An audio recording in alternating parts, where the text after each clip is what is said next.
ఇప్పటికన్నాను నాకు బాధ కలిగించే విషయం ఏంటంటే ఆయనకి భయం అంటే ఏమిటో తెలిసింది కాదండి. అస్సలు భయం అనేది తెలిసింది కాదు. 1975 సంవత్సరంలో హైదరాబాద్లో తెలుగు మహాసభలు జరిపించారు. ఆ సభలకి అప్పుడు బ్రహ్మానంద రెడ్డి గారు అనుకుంటాను, వెంగళరావు గారు, అప్పుడేమో ఆయన వాళ్ళు ఏం చేశారు అంటే హైదరాబాద్లో ఊరు అనుకుంటారు కదా, ఇంట్లో ఉండే మనుషుల్లాగే తను మన దేశంలో హైదరాబాద్లో ఉండేటువంటి ఇంట్లో ఆ కవులందరినీ కూడాను జైల్లో పెట్టారు. పెట్టేసి దేశ విదేశాలు కలకత్తా, బొంబాయి, ఢిల్లీ అలాగే అంతమంది విదేశాల్లో ఉండేటువంటి కవులందరినీ రప్పించారు. ఇంట్లో మేమంతా నేను అయినా కూర్చున్నాం, పిల్లల్ని పెట్టుకొని ఫోన్లు మీద ఫోన్లు వస్తున్నాయి. ఏమిటండి అంటే చెప్తానండి సరోజా అన్నారు. ఇదేదో గొడవలా ముందర ఇదేదో మాట్లాడుతున్నారు ఈయన అని చెప్పని అనుకొని ఏమిటండి అని అడిగితే ఇక చెప్పడానికి ఏమున్నది, పిల్లలు నా చేతికి అప్పగించారు. అప్పగించేసి జాగ్రత్త అని చెప్పి ఆ సభలు జరగకుండా మేము అంతమంది కలిసి నల్ల జెండాలు పట్టుకొని మేము బయలుదేరుతామన్నారు. అంటే నేను మీరు వెళ్ళొద్దండి, నా మాట వినండి, నేను పిల్లలు ఏమైపోతామో తప్పకుండా జైల్లో పెడతారు మిమ్మల్ని, వద్దండి అన్నారు. అంటే సరోజ నువ్వు నీ అల్లరిను జైల్లోనే కదా పెడతారు, పెట్టని ఇప్పుడు ఏమైంది, 2 సమస్యలు. జైల్లో పెట్టారనుకో తిండి సమస్య తీరిపోతుంది, ఏదో పడేస్తారు, ఏదో గడ్డి పడిస్తారు. ఇక ఊరి తీశారనుకో జీవిత సమస్య తీరిపోతుంది అన్నారు. ఇంకేం చెప్తానండి నేను ఆయనతోటి. సరే అది అక్కడితోటి వదిలేసి ఇక మళ్ళీ మన విషయాలకు వద్దాం. ఇక వారి చమత్కారాలు చాలా గమ్మత్తుగా ఉండేవి.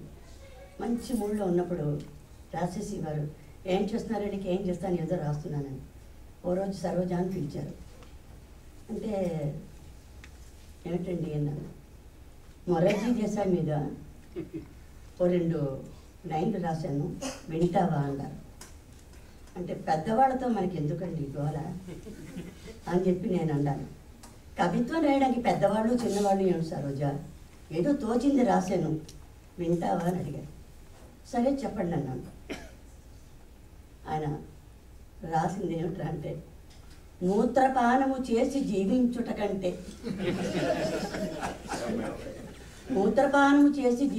కంటే మద్యపానము చేసి మరణించుటయే.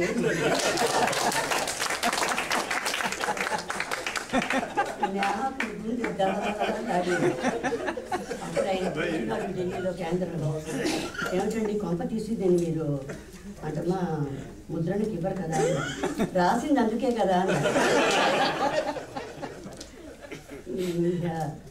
మనమేం చెయ్యలేము అని చెప్పి అని. ఒకసారి ఒక మిత్రుడు ఆయన తాలూకా జీవితం, ఆయన మనుషులు, కాలేజీ పిల్లలు, కార్మికులు, కర్షకులు వీళ్ళంతమంది కదా. ఒక కుర్రాడు అడిగాడు, శ్రీశ్రీ గారు ఠాగూర్ గారు, రవీంద్రనాథ్ ఠాగూర్ గారు రాసిన దాంట్లోని ద్రావిడ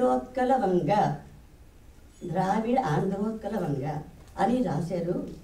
ఏ ఒక్కరి నోటంటే కూడా ఆ ఆంధ్రపదం వినిపించదేమిటండి అని అడిగాడు. నాయనా అందులోనే అదే గీతంలో ఉచ్చల జలధి తరంగా అని కూడా రాశాడు. అందులో ఇది కలిసిపోయి ఉంటుంది ఒకసారి అని చెప్పేసి అన్నారు. అలాగే ఇంకో మిత్రుడు అడిగాడు, శ్రీశ్రీ గారు ఆరుద్ర మీ శిష్య రత్నోట కదా అని. శిష్యుడంటే ఆరుద్ర ఒప్పుకోడు, రత్నం అంటే నేను ఒప్పుకోడు అని చెప్పేసి ఆయన సమాధానం చెప్పారు. తర్వాత ఇలాంటి బ్యాగ్ తర్వాత ఒక అబ్బాయి చాలా సీరియస్గా, నేను ఉన్నాను అప్పుడు కాకినాడలో. ఆ గురువు గారు మీరు ఇల్లు రాస్తున్నారు శ్రీశ్రీ గారు, మీ రచన ఎంతకాలం నిలుస్తుందని మీరు అనుకుంటున్నారు అని అడిగాడు. ఒకటే ప్రశ్న, తెలుగు భాష ఉన్నంత వరకు ఉంటుందని ఆయన అన్నారు.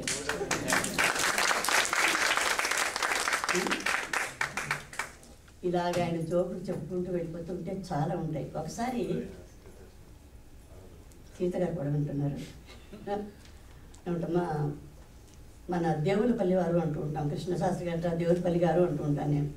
మన కృష్ణశాస్త్రి గారు శ్రీశ్రీ గారు వీరిద్దరిని హేమీలు వీళ్ళిద్దరిని హైదరాబాద్లో ఒక సభకి ఆహ్వానించారు. వాళ్ళు ఆహ్వానించిన వాళ్ళు ఏం చేస్తారు, ఒక హోటల్లోనే వీళ్ళిద్దరికి పక్క పక్కన రూమ్లు ఇచ్చారు.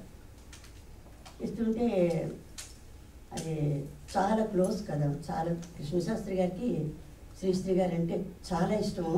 ఈయనకి కృష్ణశాస్త్రి గారు అంటే చాలా అభిమానం, గౌరవం. శ్రీశ్రీ గారు స్నానం చేస్తున్నారు. మరి అది ఆరు బయట లేకపోతే అక్కడ స్విమ్మింగ్ పూలా ఇక్కడ దీనిలాగినట్టు అది నాకు తెలియదు, కానీ మొత్తం మీద స్నానం చేస్తుంటే కృష్ణశాస్త్రి గారు శ్రీశ్రీ అంటూ వచ్చారు. వచ్చి ఓహో శ్రీశ్రీ గారు నీళ్ళు ఆడుతున్నారే అని అన్నారు. ఎవరు, మన శాస్త్రి గారు, కృష్ణశాస్త్రి గారు. అంటే ఈయన వెంటనే అంటమ్మా, కృష్ణశాస్త్రి గారు కనుచుండగా నేను నీళ్ళు ఆడడం తప్పే ఉంటాను అన్నారు. నాకు మనకి రెండు అర్థాలు వస్తాయి కదా, చూస్తుండగా ఒకటి కనుచుండగా ఈ నీళ్ళు ఆడదాం అన్నారు ఆయన. ఈయన రిప్లై ఇచ్చారు. ఇటువంటివి జోక్స్ చాలా. ఇక కొంతమంది, ఒక అబ్బాయి కూడా అడిగాడు, ఒక మిత్రుడైన, శ్రీశ్రీ గారు మనం ముందుకు వెళ్తున్నామా వెనక్కి వెళ్తున్నామా అని. నాయన ముందుకి వెళ్ళలేక వెనక్కి వెళ్ళలేక ఏంటది వెనక్కి వెళ్ళలేక ఊగిసబాటలో ఊగులాడుతున్నావు నాయన అన్నారు ఆయనతోటి. సరే, ఒక ఇద్దరు పల్లెటూరు వాళ్ళు ఏరోడ్రోమ్కి వెళ్ళాక, ఇది జోక్. ఏరోడ్రోమ్కి వెళ్ళి కూర్చుంటే ఏందిరా ఎంత పెద్ద విమానం, ఎంత మాట ఏంటి ఇంత పెద్దది అని అన్నట్టు. అవునా, మరి విమానం పెద్దదిగానే ఉంటుంది సార్, నాకు ఒక సందేహం రా అన్నట్టు. ఏమిటి నాయనా, ఏమిటి నీ సందేహం అని అంటే, ఇంత పెద్దది ఉంది కదా, దీనికి ఎంత రంగు పడుతుంది కొట్టడానికి, ఎంత అవుతుంది అంటే, ఓరి పిచ్చి వెదవా నీకేం తెలీదు, ఇది పైకి వెళ్ళిపోతుంది చూడు, అప్పుడు ఇంత చిన్నది అవుతుంది, అప్పుడు కొట్టేస్తాడు అన్నాడు.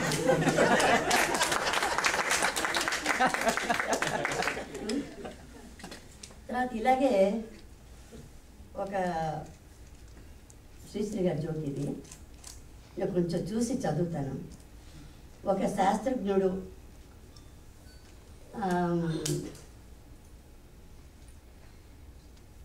అది